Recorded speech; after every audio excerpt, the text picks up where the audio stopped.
अथ श्रीयोगवासिष्ठे निर्वाणप्रकरणस्य पूर्वार्धे चतुर्दशाधिकशततमः सर्गः।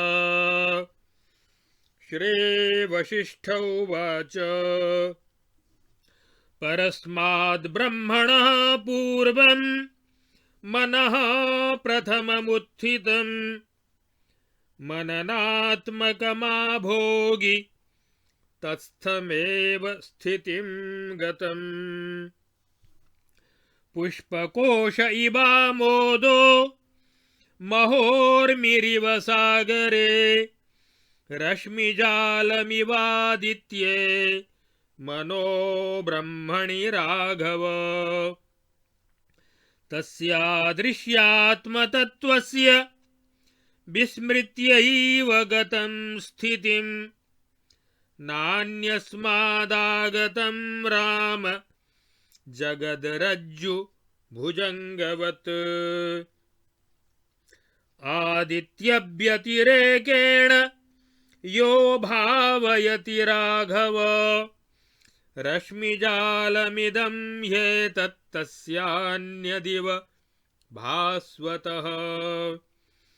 कनकव्यतिरेकेण केयूरं येन भावितं केयूरमेव तत्तस्य न तस्य कनकं हि तत्। आदित्याव्यतिरेकेण रश्मयो येन भाविताः आदित्य एव ते तस्य निर्विकल्पः स उच्यते। सलिलव्यतिरेकेण तरंगो येन भावितः तरंगबुद्धिरेवैका स्थिता तस्य न वारिधिः। सलिलाव्यतिरेकेण तरंगो येन भाव्यते अम्बुसामान्यता बुद्धिर्निर्विकल्पः स उच्यते। कनकाव्यतिरेकेण केयूरं येन भाव्यते कनकैकमहाबुद्धिर्निर्विकल्पः स उच्यते। पावकव्यतिरेकेण ज्वालाली येन भाविता तस्याग्निबुद्धिर्गलति ज्वालाधीरेव तिष्ठति। ज्वालाजालाभ्रलेखेव रञ्जिता सा तथा स्थितिः तामेवास्थां समादत्ते तद्गतान्याकुला मतिः। पावकाव्यतिरेकेण ज्वालाली येन भाव्यते तस्याग्निबुद्धिरेकास्ति निर्विकल्पः स उच्यते। यो निर्विकल्पः सुमहान् सोऽसंक्षीण महामतिः प्राप्तव्यं तेन संप्राप्तं नासौ वस्तुषु मज्जति। नानातामखिलां त्यक्त्वा शुद्धचिन्मात्रकोटरे संवेद्येन विनिर्मुक्ते संवित्तत्वे स्थितो भव। स्वयमेवात्मनैवात्मा शक्तिं संकल्पनामिकां यदा करोति स्फुरता स्पन्दशक्तिमिवानिलः तदा पृथगिवाभासं संकल्पकलनामयं मनो भवति विश्वात्मा भावयन् स्वाकृतिं स्वयं। तत्संकल्पात्मकं चेतो यथेदमखिलं जगत् संकल्पयति संकल्पैस्तथैव भवति क्षणात्। कीटत्वमब्जजत्वं च मेरुत्वं मरुतां तथा मनोजीवमहङ्कारबुद्धिचित्तादिनामकम्। संकल्पतोऽद्वितैकत्वमेत्य चेतो जगत्स्थितिं तनोति तस्यां तदनु नानातां गच्छति स्वयं। संकल्पमयमेवेदं जगदाभोगी दृश्यते न सत्यं न च मिथ्यैव स्वप्नजालमिवोत्थितम्। जन्तोर्यथा मनोराज्यं विविधारम्भभासुरं ब्राह्मं तथेदं विततं मनोराज्यं विराजते। यथा भूतार्थभावित्वात् तदेतत् प्रविलीयते परमार्थेन दृष्टं चेत् तदिदं नैव किंचन। दृश्यं त्वपरमार्थेन प्रयाति शतशाखताम् जलमूर्मितरङ्गादिकलनार्हं परिस्फुरन्। यथाम्बुधिर्वपुर्धत्ते स्वभावेन तथा चितः कुर्वन् कर्म सहस्राणि ह्यणुचित् स्पन्दनादृते। नापूर्वं कुरुते किञ्चित् किञ्चित् भेदमतस्त्यजन् गच्छन् शृण्वन् स्पृशन् जिघ्रन् वदन् व्यवहरन् स्वपन्। नापूर्वं विद्यते किञ्चित् सत्यमित्येव भावयन् यद्यत् करोषि तद्विद्धि चिन्मात्रममलं ततम्। ब्रह्म प्रबृंहिताकारं तस्मादन्यन्न विद्यते पदार्थजाते सर्वस्मिन् संवित् सारमये स्थिते। संविदेवेदमखिलं जगन्नान्यास्ति कल्पना संवित् स्फुरणमात्रेऽस्मिन् जगज्जालकनामनि। इदमन्यदिदं चान्यदिति मिथ्याग्रहः कुतः सम्भवादखिलाकारेष्वेकस्या एव संविदः। संवेद्यमपि नास्त्येव बन्धमोक्षावतः कथम्। मोक्षोऽयमेष खलु बन्ध इति प्रसह्य चिन्तां निरस्य सकलां विफलाभिमानाम्। मौनी वशी विगतमानमदो महात्मा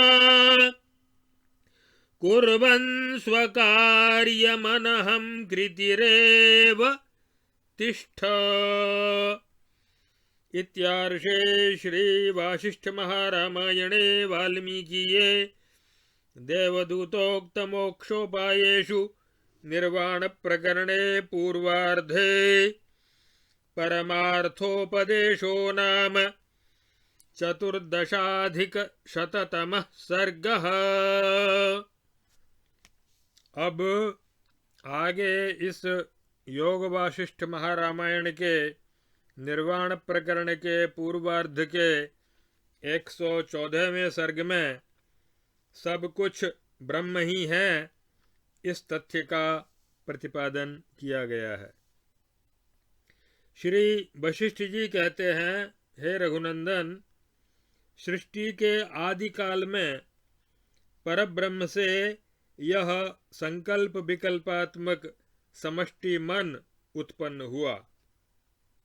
वह उस परब्रह्म में स्थित हुआ ही अनेक भिन्न भिन्न कल्पनाओं का निमित्त बनकर आज तक विद्यमान है। जैसे फूलों में सुगंध और सागर में बड़े बड़े तरंग और सूर्य में किरणें स्वाभाविक ही रहती हैं, वैसे ही ब्रह्म में मन भी स्वाभाविक ही रहता है। किंतु हे राघव, जो पुरुष इन किरणों की आदित्य से अलग भावना करता है, उस पुरुष के लिए ये किरणें आदित्य से अलग ही हैं। जिसने केयूर की किरीट की सुवर्ण से पृथक रूप से भावना की है, उसकी दृष्टि में सुवर्ण से पृथक ही केयूर और किरीट आदि हैं। केयूर और किरीट आदि की प्रतीति उसकी अपनी भावना के अनुसार उसे सुवर्ण से पृथक प्रतीत होती है, क्योंकि उसकी भावना में केयूर सुवर्ण नहीं है। परंतु जिसने किरणों की आदित्य स्वरूप से ही भावना की, उसकी दृष्टि में वे किरणें आदित्य रूप ही ठहरती हैं, और वह यह कहता है कि आदित्य रश्मि भेदों से शून्य ही है। यानी आदित्य और किरणों का परस्पर कोई भेद नहीं है। जिसने तरंग की जल भिन्न रूप से भावना की है, उसमें एकमात्र तरंग बुद्धि ही स्थित रहती है, जल बुद्धि नहीं। किंतु जो पुरुष तरंग की जल रूपता से ही भावना करता है, उसे सामान्य जल बुद्धि ही होती है। ऐसा पुरुष जल और तरंग के भेद से निर्मुक्त होकर निर्विकल्पक कहा जाता है। जो पुरुष केयूर स्वर्ण से भिन्न नहीं है ऐसी भावना करता है, वह सामान्य स्वर्ण बुद्धि वाला भेद शून्य और निर्विकल्प कहा जाता है। ज्वाला पंक्ति अग्नि से भिन्न है, जो पुरुष ऐसी भावना करता है, उसे अग्नि बुद्धि उत्पन्न नहीं होती, केवल ज्वाला बुद्धि ही रहती है। किंतु ज्वाला की पंक्ति अग्नि से भिन्न नहीं है, इस प्रकार जो भावना करता है, उसको केवल अग्नि बुद्धि ही रहती है और उसे निर्विकल्पक कहा जाता है। जो पुरुष निर्विकल्प है वही महान है। उसकी बुद्धि कभी क्षीण नहीं होती, सदा एक रस रहती है। उसने प्राप्तव्य वस्तु परमात्मा को प्राप्त कर लिया, इसलिए वह सांसारिक पदार्थों में कभी नहीं फंसता। स्वयं प्रकाश स्वयं आत्मा ही अपने आप जब संकल्प करता है, तब वह आत्मा ही भिन्न की तरह भासने वाला संकल्पात्मक मन हो जाता है, और फिर वह मन ही अपनी विश्वाकार आकृति की भावना कर लेता है। वह विश्वाकार संकल्प रूप चित्त इस जगत की जिस रूप से कल्पना करता है, तत्क्षण ही संकल्पों से वह तद्रूप ही हो जाता है। यह जो जगत रूप विशाल आकार देखा जाता है, यह सब मन का संकल्प ही है। वह सत्य तो इसलिए नहीं है कि वह वास्तव में संकल्प रूप होने के कारण मिथ्या है, और सर्वथा असत्य इसलिए नहीं कहा जाता कि वह प्रतीत होता है, किंतु स्वप्नों के सदृश अनिर्वचनीय ही उत्पन्न हुआ है, क्योंकि वह स्वप्न के संसार जाल के समान है। जैसे साधारण प्राणी के मन का संकल्प विविध सामग्री रचनाओं से सुंदर लगता है, वैसे ही हिरण्यगर्भ का भी यह व्यापक मन का संकल्प बहुत सुंदर लगता है। जगत परब्रह्म स्वरूप है, इस प्रकार की भावना करने पर यह जगत ब्रह्म में विलीन हो जाता है। वास्तव में तो यदि देखा जाए तो यह जगत कुछ भी नहीं है, किंतु यदि दृश्य जगत को अपरमार्थतः देखा जाए तो वह हजारों शाखा प्रशाखाओं में विभक्त हो जाता है। अतः तुम जो कुछ करते हो उसे निर्मल चिन्मय ब्रह्म ही समझो, क्योंकि ब्रह्म ही जगत के रूप में वृद्धि को प्राप्त हो रहा है। इसलिए उस ब्रह्म से भिन्न और कुछ नहीं है। विष्णु सहस्रनाम में भी भगवान का पहला नाम विश्व ही बताया है। विश्वं विष्णुर्वषट्कारो भूत भव्य भवत् प्रभु भूतकृत भूत भृद्भावो भूतात्मा भूत भावनः। और मुंडकोपनिषद में भी ब्रह्मैवेदमृतं पुरस्तात् ब्रह्म पश्चात् ब्रह्म दक्षिणतश्चोत्तरेण अधश्चोर्ध्वं च प्रसृतं ब्रह्मैवेदं विश्वमिदं वरिष्ठम्। यह सब कुछ अमृत स्वरूप ब्रह्म ही है, इसके अतिरिक्त अन्य कुछ भी नहीं है। ब्रह्म ही हमारे सम्मुख है पुरतः, ब्रह्म ही पश्चात हमारे पीठ पीछे है, हमारे दक्षिण में भी और हमारे उत्तर में भी, दाएं बाएं भी ब्रह्म ही है।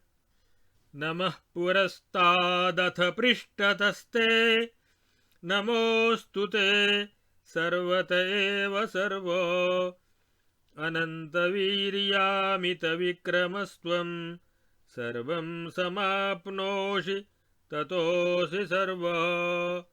अर्थात हमारे ऊपर नीचे दाएं बाएं सर्वत्र यह ब्रह्म ही व्याप्त है। यह संपूर्ण अद्भुत विश्व केवल ब्रह्म ही है, ब्रह्ममय है।